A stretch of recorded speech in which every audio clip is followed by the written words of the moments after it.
So the fine folks over on Patreon voted for me to cover some of my favourite wacky ship designs. Now, I have covered some odd ships in the past, but I thought specifically this time around I would cover wacky ship designs that all have a common theme, which is absurdly large armament and or comical things related to said armament.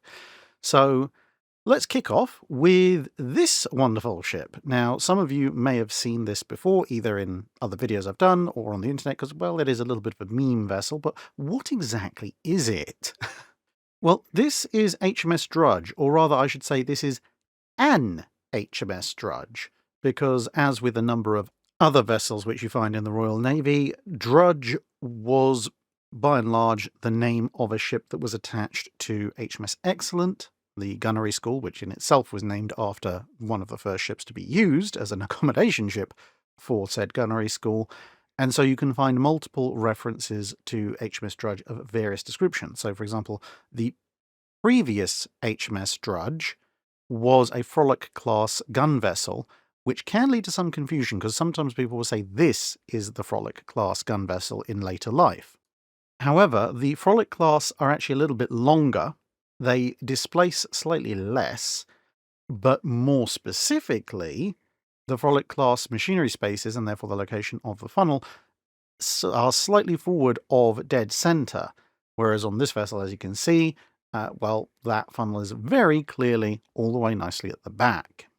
And ultimately, she is a descendant of a number of other what were termed Rendell flat iron gunboats, which were developed by the Royal Navy in the 1870s and the 1880s, with a couple of major classes built. These are technically the successors of the mass-produced gunboats that were made in the Crimean War, primarily for shore bombardment, and in some ways you can see them as the successor of the bomb ship or mortar vessel of the Age of Sail, or perhaps the predecessor of the monitors of World War I and World War II. But one thing that most of them share is one absurdly large gun for their displacement. Although perhaps the ultimate example of this, Drudge is not actually one of those specifically. In 1887, when she was launched, she actually had a very different purpose, and at that point she wasn't even HMS anything.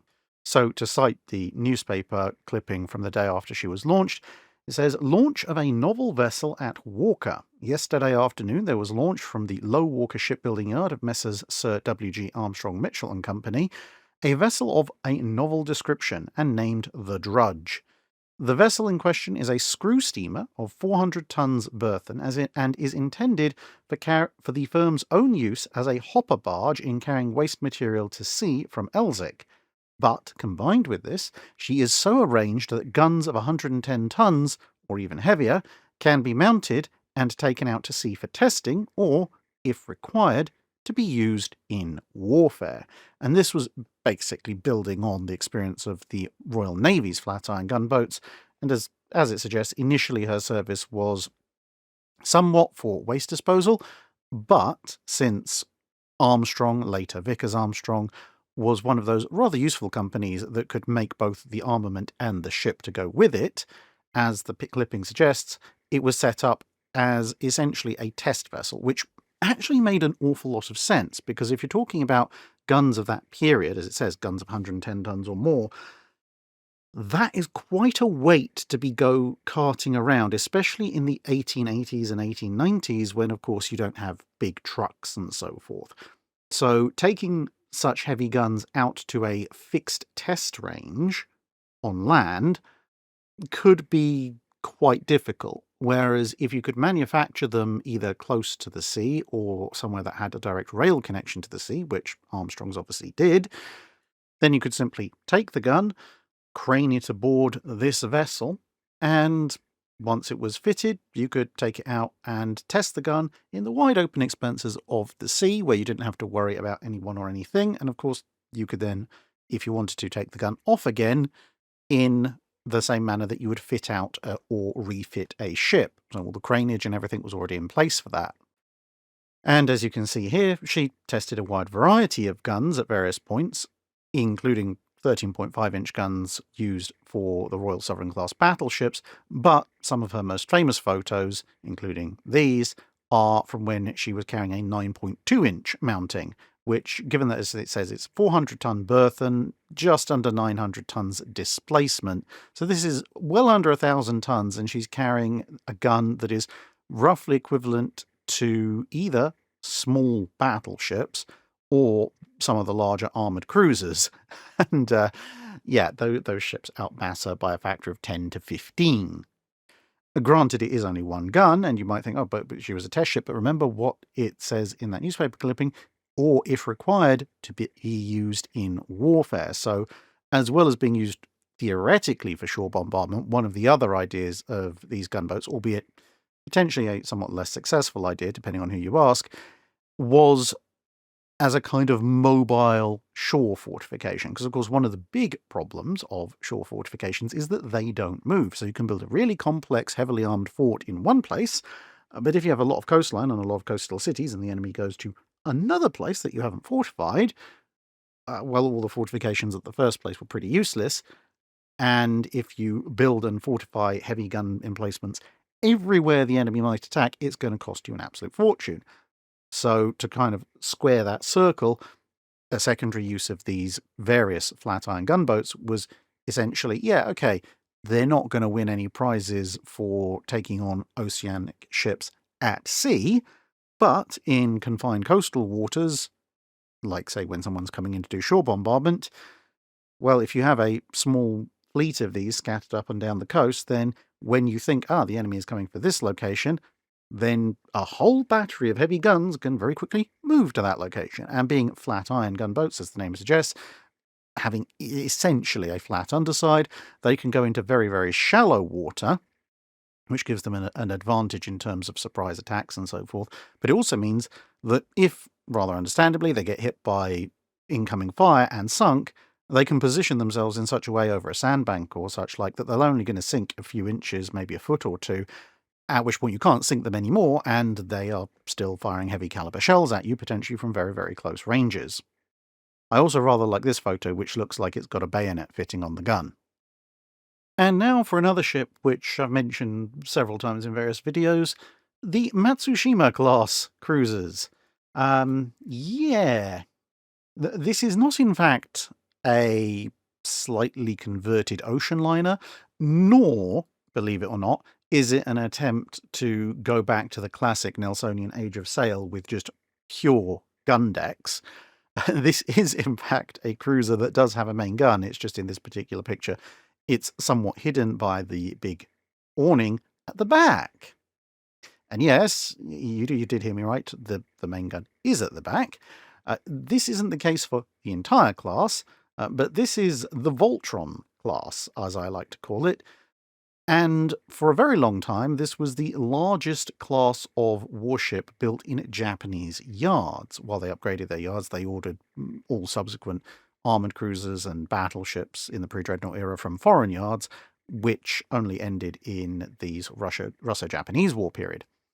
So what was the general idea behind this? Well, part of the problem was the Japanese couldn't build battleships of their own in their own yards, and so they had this idea of building a class that in peacetime could be multiple cruisers and therefore serve multiple cruiser functions, showing the flag, patrolling, etc., etc. In theory, could at least hold their own, given that they were protected cruisers, against other protected cruisers, because they do have quite an extensive secondary battery, as you can probably tell. But in the event of a battle, despite not having any belt armor at all, the idea was to Voltron themselves into an effective pre-dreadnought. And you might be thinking, well, how? How exactly? Well, if we take a look at one of the sister ships, in this case Ikitsushima, or Itsukushima, I think, actually, you'll see on this vessel, it looks the other way around. The gun is at the front.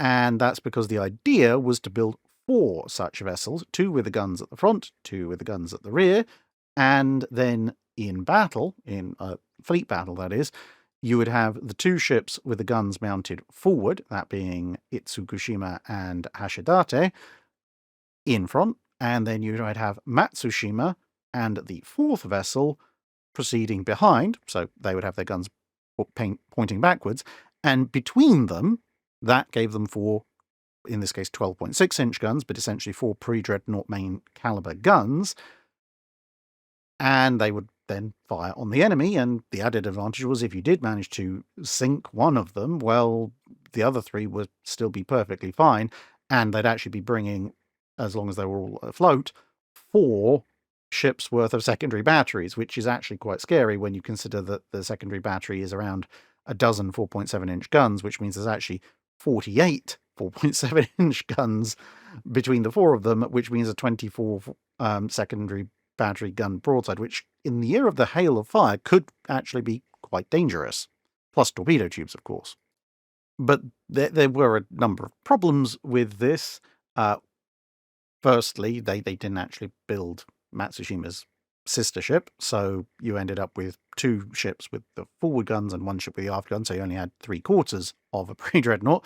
Secondly, of course, you've got, even if you had built all 4 sets of fire control solutions, so there's no guarantee if you fired a joint salvo that those 4 shells are going to go anywhere close to where you actually want them to go. You also have, in theory, again, we're all assuming for the sake of argument that they did build all 4, although obviously just insert 3 if you want for the realistic scenario. You've got multiple sets of maintenance, ships coming in and out of maintenance, crews, 3, maybe 4 captains if you'd built all 4. And ultimately, these are small protected cruisers, although ironically, if you add up their total displacement, if you were going to build all 4, that actually does add up roughly to the displacement of a large pre-dreadnought battleship, and the 3 together add up to the displacement of a small pre-dreadnought battleship. But the 2 biggest issues are, 1, being a protected cruiser, they would be relatively easy to rip apart with, ironically enough, either primary or secondary battery fire, so they could be made combat ineffective pretty darn quickly. The other thing was, that 12.6-inch gun, not really designed for use on a ship that displaces only a little bit over 4,000 tons, and so they had huge amounts of issues in terms of reloading the thing and using it generally, because, well, it put a lot of strain on the ship whenever it fired. Now, to be fair, the Matsushima class did actually see combat, although I think fortunately for them it was against the Chinese fleet in the First Sino-Japanese War, or should I say, the first modern edition of the ongoing Sino-Japanese War. And they did fairly well there, although, to be honest, a guy with a rowboat and a slingshot could have done fairly well against the Beiyang fleet. And they were around, believe it or not, for the Russo-Japanese War, although they tended to hang around in the background, which I think was just as well for everybody involved. But yeah, the idea of the Voltron pre-dreadnought wasn't really particularly successful, and they remain, I think fortunately for all concerned, the only ships to actually try it. The next entry is a little bit of a 2-for-1, because, again, this is a ship you may have already heard of, HMS Swift. Now, HMS Swift was a very large, for World War I, destroyer. She was in fact a destroyer leader, but even so, we're talking about a period when she's laid down in the mid-1900s, when destroyers are averaging 500 to 600 tons at the upper end. And, she's 1,800. So a little over 3 times the displacement of the average destroyer, which, if you look at, let's say, the interwar period, when most destroyers are averaging around 1,500 tons, or maybe a little bit more, that's the equivalent not of building a 2,500, 3,000 tonner like the French or the Germans or some of the Japanese. That's equivalent of building a 4,500 ton destroyer, which would actually be even bigger and heavier than even a Capitani Romani class, which a lot of people would consider to be a small light cruiser. Nonetheless, Swift was not the world's greatest success. She was fast, that much is true. Mind you, she ate coal like nobody's business, because of course, being a mid-1900 ship, she was coal-powered, so you can imagine when trying to get this thing moving through the water at the mid-30s of knots, being a stoker aboard this vessel was not a fun place to be. She was also, in theory, supposed to do the high end of 30s of knots, but only ever managed to, low to mid-30s, which was a bit of a disappointment. I mean, it still made her faster than pretty much any other destroyer at the time. But, yeah, you had a destroyer that was 3 times the displacement of all others, was an absolute pig to get up to that kind of speed, and was only armed with 4 4-inch guns, which, while, okay, appreciable for the mid-1900s, still wasn't massive. But in the middle of World War I, there were a variety of Royal Navy destroyers out there that were armed with the 12-pounder gun, which is better known to us these days as effectively a 3-inch. And some destroyers had 4-inch guns, but they tended to be relatively short-barrel, low-velocity 4-inch.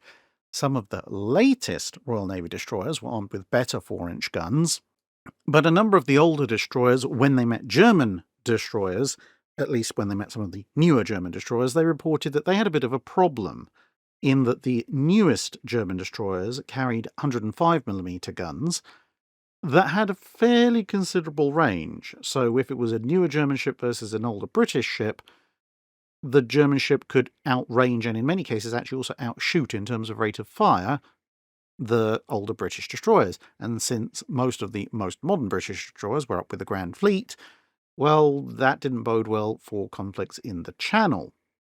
And so the Royal Navy decided, okay, let's, as is tradition, go one step above immediately. And so they grabbed a 6-inch gun, yes, a light cruiser gun, and decided, well, what if we stuck this thing on the front of the Swift instead? Because, well, it's a big ship, it should be able to take it, and a 6-inch gun carries a lot more firepower and a lot more range than a 105mm gun. So they did this, and, well, yeah, shockingly enough, even as large as she was, Swift was not a particularly good platform for this weapon. Maneuvering the shells and then loading, aiming and firing the thing on a very lively, high-speed ship that was constantly moving and bouncing its way through the water, which Swift obviously was, yeah, that's not really a viable way of doing things. Even 2 decades down the line, with ships like the Mogadors, the French would find that operating at very high speed also made the guns almost unmanageable. But it gets better than that, because Swift wasn't the only one to have this treatment. Sharing this treatment, or should we say perhaps a victimization, was a ship about half her displacement. Poor old HMS Viking, one of the first tribal class destroyers, as in a member of the World War I tribal class. And yeah, she's under 1,000 tons. And whereas Swift at least went into action originally with 4 4-inch guns, poor old Viking here only had 2 4-inch guns, and she was suddenly expected to replace her forward 4-inch gun with a 6-inch gun. And shockingly enough, yeah, that didn't work either.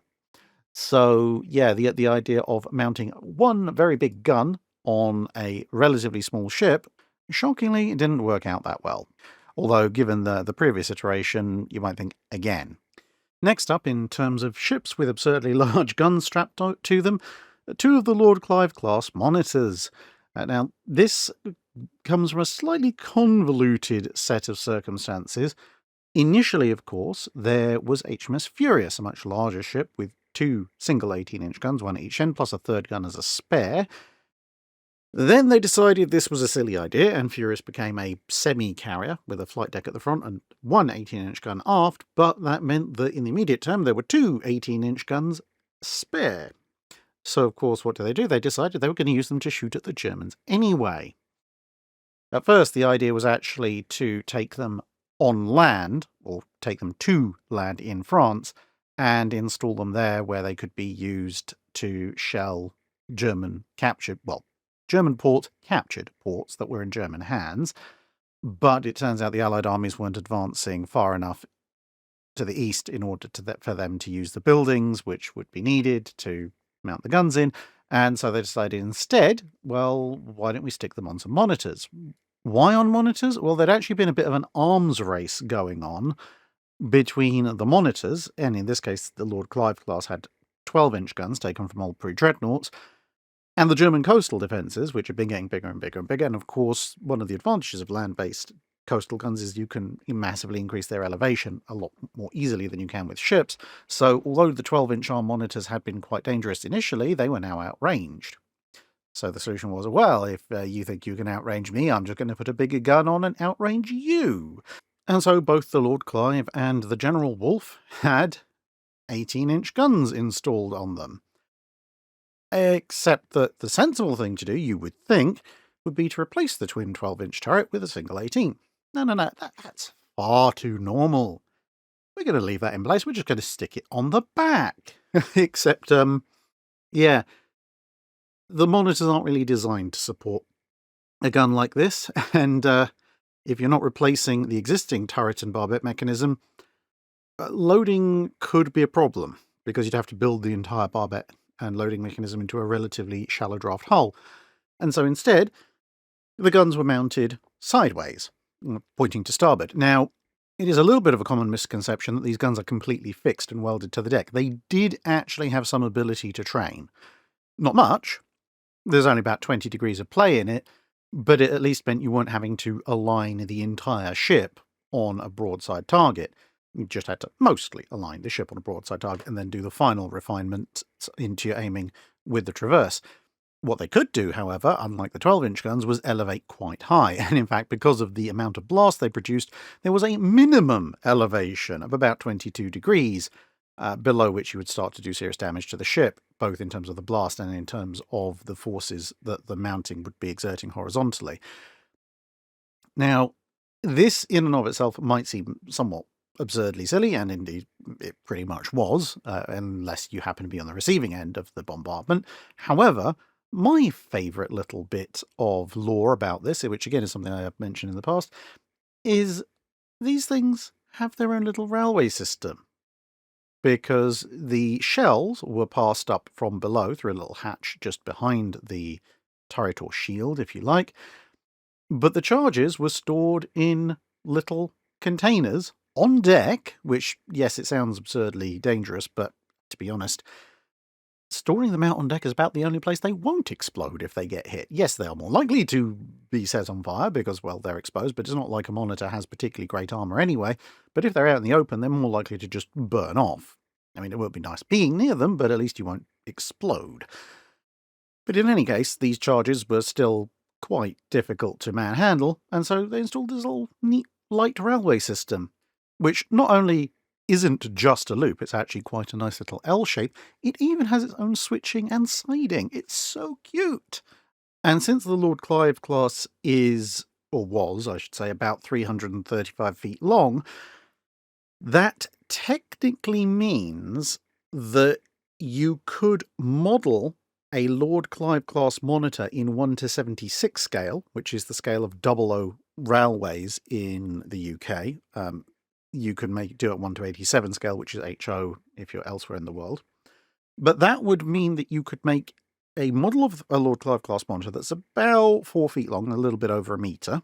And then if you modelled the miniature railway, you probably using N scale or something like that, you could legitimately have a working model railway that is also a model ship. And then finally, you've got another little 2-for-1.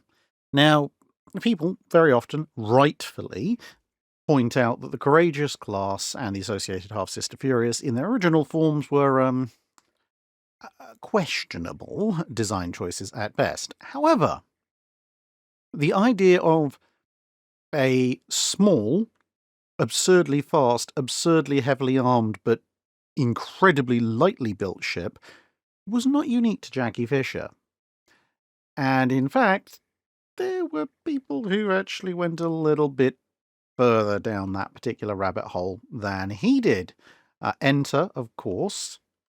Any guesses? Yeah, it's the US Navy. I bet you didn't see that one coming because, yeah, in certain corners of the internet, you'll find people going, the US Navy never wanted battlecruisers. They never thought about battlecruisers until the Lexingtons. Yeah, they did, actually. I'll point out various dry docks. There's actually a very long design lineage of US battlecruisers. They were just never built because Congress wouldn't fund them. But, nonetheless, let's quickly remind ourselves. The Courageous class have 2 twin 15-inch turrets and a maximum of 3-inch belt armour, looking for a speed of about 32 knots on a little bit over 19,000 tons. So I'm going to introduce you to 2 different designs from the US Navy dated to 1915. Now, admittedly, there were some other ships which were a little bit more in the order of the Courageous class. And yeah, if that doesn't scare you. However, here are two of the ones that were a little bit more, shall we say, out there in terms of design. And there are a few adjacent as well, so I don't think these are two unique things. Anyway, here is design 121. This is a 12,650 ton ship, so we're talking about something that displaces somewhat on the order of a small to medium-sized pre-dreadnought, and, well, about 7,000-ish, a bit more than 7,000 tons less than the Courageous class. It is supposed to have a top speed of 35 knots, the magical speed that the US looked for in what is theoretically here a scout cruiser, so somewhat faster than the Courageous class. And it has a rather interesting armament. As you can see, there is a single twin 14-inch turret up front, then several pairs of 5-inch guns heading aft, finally finishing off with a single 5-inch gun. So yeah, this thing is just cruising around very happily with just its single forward pair of 14-inch guns at a fair old clip. And you'll notice when it's adding up the weight, there's about 6,000 tons for the hull, about 3,500 tons for the steam plant. There's weight allocated for the fuel, for the water, for the equipment, for the stores, for the guns. There's nothing for protection. If you go over to the left-hand side, yeah, it's a turbine-powered ship. For protection, it just says no protection. So, a rifle-proof turret. And this thing is even less well protected than the Courageous class. It's just a gigantic destroyer, effectively, with an absurdly heavy front gun. Now, as I said, there were a few designs that looked into this idea of no protection, very low displacement with two 14-inch guns, but it does get better, because then you have design number 134. Now, this is admittedly almost 1,000 tons heavier at about 13,500 tons, and they have dropped the speed to just 30 knots, so a little bit slower than the Courageous class, but we are still talking something that is 5 to 6,000 tons lighter. Except now, this really is getting into being an American Courageous class because, well, there's 4 guns in 2 twin turrets, and they're 16 inches. So this is 2 knots slower than Courageous class, about 2/3 of the displacement, but actually has a heavier armament. And it's also somehow fitting in this 10 6-inch guns. It doesn't actually show where on the plans. I'm going to guess, like with the other ones, that they're supposed to be deck mounted in between. There's not really much other justification for having the aft turret so far back. And yeah, minimal superstructure, just the bridge, the 2 funnels, and the 2 guns, and a couple of masts. And you'll be glad to know that this does have some protection, although you'll see it notes that the turrets are armoured only at the front. The sides, top and rear are only light structural plating. And, well, it's 4-inch plating, so you can maybe stop a light cruiser gun. The barbettes are also armoured. They've got 4-inch. And that's it. There is no belt armour. There is no deck armour. And, yeah, so this is almost as fast as the Courageous class. Actually, just fractionally more heavily armed. And even less well protected. And given that when you get to some of these absurdly fast ships like the Courageous class, the Lexingtons, or this thing, armor tends to end up having a structural purpose because, well, otherwise they just tend to fly apart very easily. I'm not sure this thing would actually stand up to all that much. It is admittedly a little bit shorter. It's just under 700 feet as opposed to just under 800 feet on the Courageouses. But given the entire thing is just framing and hull plating. I would pay good money to see what happens to this thing when you try and run it at 30 knots, or the other slightly smaller one at 35 knots. So yeah, the madness of the ridiculously lightly protected fast gunboat on a macro scale, not a uniquely British thing, and I think actually I have to give the prize for taking it to the extremes to the Americans in this case. So there you go, some wacky ship designs, all themed around how many ridiculously large guns can we fit on an inappropriately small and lightly protected hull. And well, I hope you've enjoyed this, and see you again in another video soon. Bye for now. That's it for this video. Thanks for watching. If you have a comment or suggestion for a ship to review, let us know in the comments below. Don't forget to comment on the pinned post for dry dock questions.